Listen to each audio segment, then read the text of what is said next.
Sa magandang araw po sa inyo mga kapatid. Minsan pa welcome sa aking YouTube channel. Sa ating pong video ngayon, share ko po sa inyo ang simpleng pamamaraan sa pagbabahagi ng mabuting balita. Gagamit po tayo ng isang tracks sa pag-share po natin ng mabuting balita sa ating kapwa. Faith, hope, love, sharing the Word of God, prayer, healing, peace,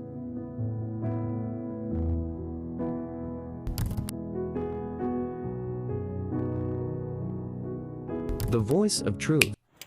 Welcome back po mga kapatid. So ito po yung simpleng pamamaraan po natin sa pag-share po natin ng mabuting balita. Ito po sa tracks na ito. No? So makikita natin dito ang tao at ang langit.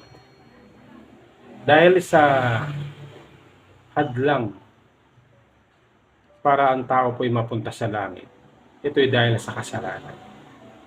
Sabi nga ng Biblia, ang lahat ng tao ay nagkasala at hindi nakaabot sa kalahatian ng Diyos. Sapagkat ang kabayaran ng kasalanan ay kamatayan, ngunit ang kaloob ng Diyos ay buhay na walang hanggan. So yan po ang problema, ang tao po ay hindi makalapit o makapunta sa langit dahil sa kasalanan. Pero hindi po hinayaan ng Diyos na ang tao po ay mapahamak. Si Jesus po ay namatay sa krus para po tayo ay tubusin sa ating mga kasalanan. No? So yan po ang dahilan kaya si Jesus po ay namatay sa krus para sa atin. At si Jesus lang din po ay hindi lang po siya namatay, siya ay muling nabuhay para tayo rin po ay magkaroon po ng buhay na walang hanggan. Sa pamamagitan ng ating pananalig, pagpapakumbaba, pagsisisi na ating mga kasalanan. No? Paanong paraan? Ito ay sa pamamagitan ng ating pananalangin.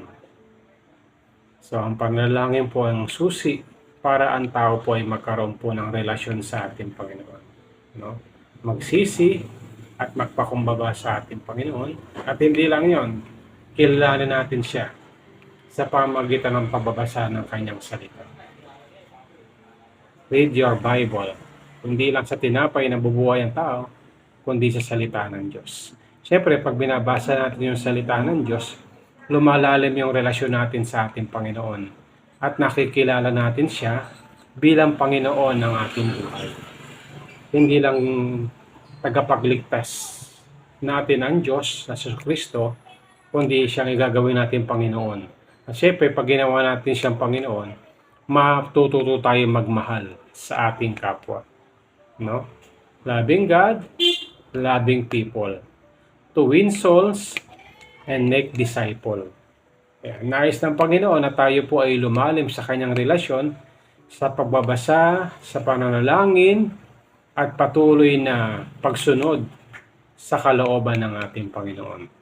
Yan po ang mabisang paraan para po tayo ay maging matatag at matibay sa ating Panginoon.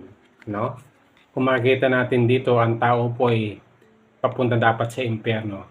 Dahil tayo po ay nagkaroon ng relasyon pananampalataya sa ating Panginoon.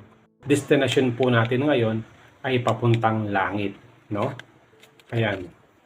Tayo ngayon ay makakapiling na ng ating Panginoon.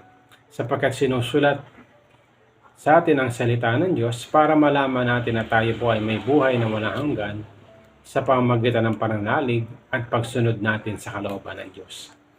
Yan po ang simpleng pamamaraan sa pag-share po natin ng mabuting balita sa mga kapatid po natin para sila po ay magkaroon ng kaligtasan at buhay na walang hanggan.